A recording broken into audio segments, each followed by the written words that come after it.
किंकर प्रभु शरणं प्रपद्ये। रावण सीता जी को पाने चला तो साधु बन करके गया। उसका अभिप्राय क्या? साधु बन के नहीं गया, साधु वेश बना लिया। क्यों बना लिया? अगर रावण से कोई पूछे कि तुम साधु वेश बना के सीता जी के पास क्यों गए, तो रावण यही कहेगा कि मैंने सुना है कि साधुओं को शांति मिलती है, इसलिए साधु बन करके मैं गया। तो साधु का कपड़ा पहनने से शांति मिलती है कि साधु का आचरण बनने से शांति मिलती? उसका अभिप्राय कि रावण जो है सब नकली उपाय करता है। साधु बनता है, बोले अगर साधु बनने से सीता जी मिलती है तो कम से कम साधु का वेश तो बना ले। तो साधु बनना जितना कठिन है, साधु का कपड़ा बदलना उतना ही सरल है। साधु का वेश कोई बनाना चाहे, किसी रंग के कपड़े को रंगना चाहे तो बड़ी सरलता से 10, 5, 20 रुपए में ही साधु का वेश बना सकता है। और फिर रावण जब श्री सीता जी के पास जाता है तो उसका अभिप्राय कि रावण ने मानो ये सुना था त्यागात् शांति निरंतरम, त्याग के द्वारा शांति मिलती है। ऐसा लगता है कि रावण स्वर्ण मृग जो है वो त्याग करके सीता जी को पाने की चेष्टा कर रहा है। पर मानो सांकेतिक अभिप्राय उसका यही है, यहाँ लक्ष्य में भिन्नता नहीं। पर जब असुरों को अमृत नहीं मिलता या रावण को सीता जी मिल करके भी नहीं मिलती है, तो उसके पीछे जो निहित तात्पर्य है वो ये है कि सच्चे अर्थों में अगर कहीं दैत्यों में तो पहले ही दुर्गुण जो है उनमें अमरता की क्षमता पहले से ही है, कहीं ये नया अमृत प्राप्त हो जाए तो दैत्यों का विनाश कभी होगा ही नहीं। इसलिए देवता और दैत्य मानो अगर सुख को अमृत माने, भाई जो सुंदरता की खोज में है तो सुंदरता के पीछे भी तो लक्ष्य जो है, सुंदरता में भी तो व्यक्ति सुख को ढूंढ रहा है। और किसे ढूंढ रहा है? तो सुंदरता पाना चाहता है तो भी सुख पाना चाहता है। अगर लक्ष्मी को व्यक्ति पाना चाह रहा है तो लक्ष्मी जी में भी व्यक्ति सुख ही को ढूंढ रहा है। संसार में अगर कोई व्यक्ति शक्ति को पाना चाहता है तो शक्ति के माध्यम से भी वो सुख ही पाना चाहता है। तो प्रत्येक व्यक्ति का उद्देश्य जो है, अच्छा चाहे बुरा हो, एक ही। भगवान मानो ये बताना चाहते थे कि भाई एक उद्देश्य होने पर भी अंततोगत्वा अगर दुर्गुणों का विनाश होता है और सद्गुणों की विजय होती है तो प्रक्रिया बड़ी लंबी है। पर लंबी होते हुए भी कैसे होती है, इसका संकेत समुद्र मंथन के रूप में दिया गया। अब समुद्र मंथन का जो रूपक है उसमें बड़ी अनोखे संकेत मिले। और वो क्या?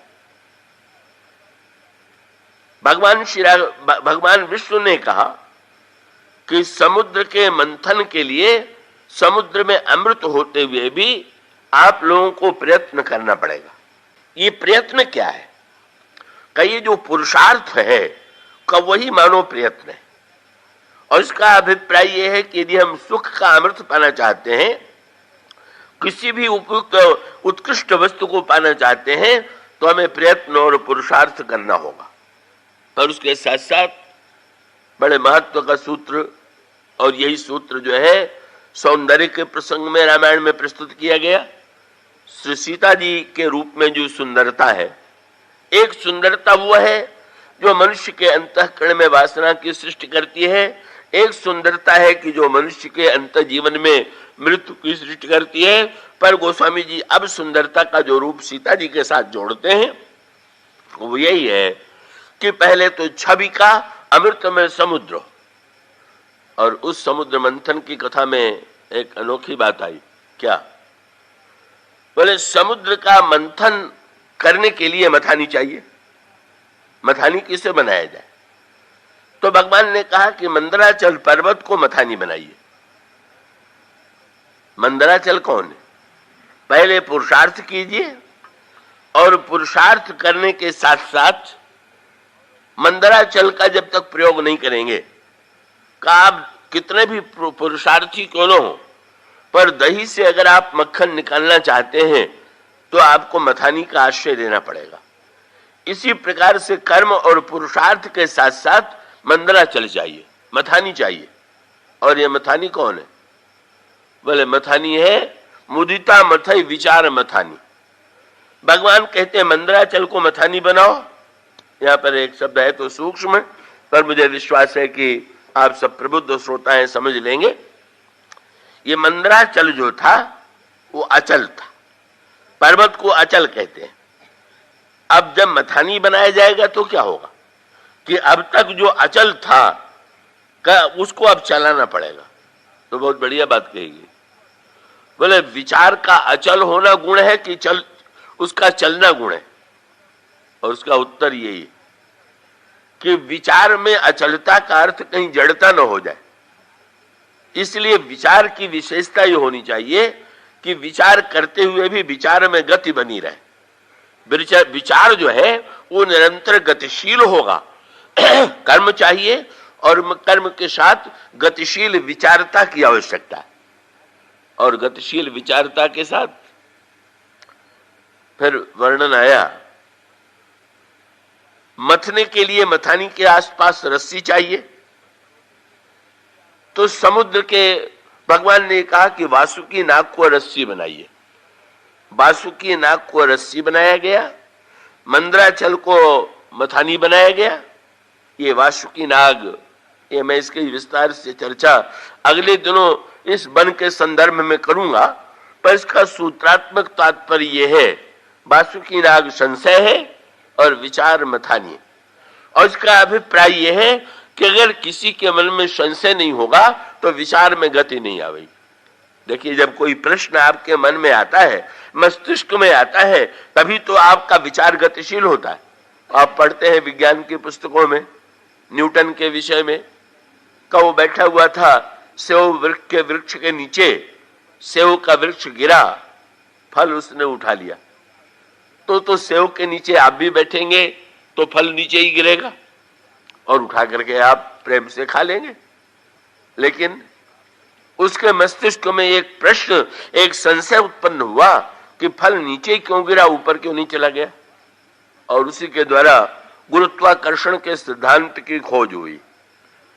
का गुरुत्वाकर्षण का सिद्धांत अगर उसके मन में ये प्रश्न न आता, ये प्रश्न उत्पन्न होता, तो ये विज्ञान की इतनी बड़ी खोज जो विज्ञान के लिए महानतम आविष्कारों में मानी जाती है वो न होती। मानो संकेत यह है, पुरुषार्थ कीजिए, पुरुषार्थ के साथ विचार हो और विचार के साथ साथ हमारे मन में केवल भोग की ही वृत्ति न हो, हमारे मन में जिज्ञासा की वृत्ति हो, प्रश्न हो। और ये जिज्ञासा की वृत्ति ही जो है वो वासुकी नाग। पर बहुत बढ़िया बात आती है क्या, जब मंदराचल पर्वत को समुद्र में डाला जाने लगा तो मंदराचल पर्वत जो था वो नीचे धंसने लगा। बड़ा संकट। अब क्या हो, मंदराचल बहुत भारी है। और तब भगवान ने कछुए का रूप बना लिया और कछुए का रूप बना करके अपनी पीठ पर उन्होंने मंदराचल को धारण कर लिया। बहुत बढ़िया सूत्र है क्या, कर्म कीजिए, विचार पूर्वक कर्म कीजिए, विचार के साथ विचार में गतिशीलता लाइए, गतिशीलता के साथ साथ अंतःकरण में जिज्ञासा लाइए। पर सब कुछ लाने के बाद भी अगर कहीं एक अच्छा भगवान नहीं सहारा देंगे, और उसका अभिप्राय है कितना भी पुरुषार्थी हो, कितना भी विचारक हो, पर जब तक भगवान का आश्रय नहीं लेगा, उसका विचार उसको नीचे की ओर ही ढकेलेगा, वो ऊपर की ओर अमृत की सृष्टि नहीं करेगा। इस तरह से विचार और भक्ति और कर्म, इन तीनों का सामंजस्य जीवन में होने की आवश्यकता। और उसके पश्चात गोस्वामी जी ने सीता जी के संदर्भ में इन्हीं का एकत्रीकरण किया। उन्होंने कहा उस समुद्र को बदल करके पहले छवि का समुद्र ले आइए। पूछा गया वो जो कच्छप था वो बदलेंगे कि नहीं? बोले भाई कच्छप तो ज्यों का त्यों रहेगा। इसलिए शब्द क्या कहा, परम रूप में कच्छप सोई। समुद्र बदल देना है पर कच्छप नहीं बदलना है। इसका अभिप्राय भगवान तो वही, आश्रय तो उनका सर्वत्र लेना पड़ेगा।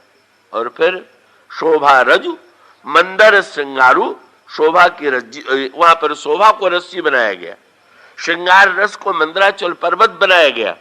और अंत में कहा यही विधि उपजय लक्ष्य जब सुंदरता सुखमूल, तदपि सकोच समेत कवि कहीं सिए समतूल। गोस्वामी जी ने कहा ऐसी पद्धति से जब सौंदर्य की सृष्टि हो, जिसमें शोभा हो, जिसमें छवि हो, जिसमें अमृतत्व हो, जिसमें भगवान का आश्रय हो, तो उस लक्ष्मी की तुलना सीता जी से की जा सकती है। ये गोस्वामी जी का संकेत। गोस्वामी जी मानते ये हैं कि ये जो भगवान श्री राम का वनगमन है, ये क्या है? ये भी मानो समुद्र मंथन की ही प्रक्रिया। और समुद्र मंथन की प्रक्रिया में अयोध्या में जो घटनाएं पहले घटित हुई, का उसका सांकेतिक अभिप्राय यह है कि जब भी हम किसी महान लक्ष्य की दिशा में बढ़ेंगे, हम अमृत पाने की चेष्टा करेंगे, तो दुख के रूप में, संकट के रूप में विष आए बिना नहीं रहेगा।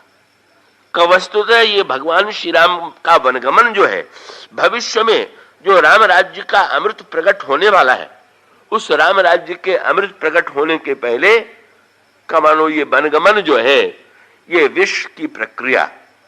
और बहुत बढ़िया मीठी बात आ गई।